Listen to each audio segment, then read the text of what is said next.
ঠাকুরের এক একটি কথা মহামন্ত্র। এর একটি জপ করলেই সিদ্ধ হয়ে যায়। তার প্রার্থনাও মন্ত্র।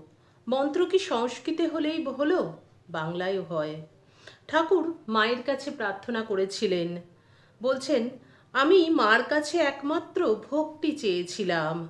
মা অর্থাৎ মা জগৎমাতা, মা ভবতারিণীর কাছে।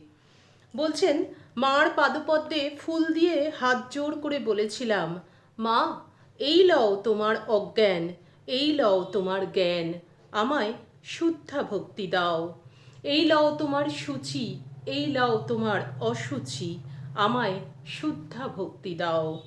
এই লও তোমার পাপ, এই লও তোমার পুণ্য, আমায় শুদ্ধা ভক্তি দাও।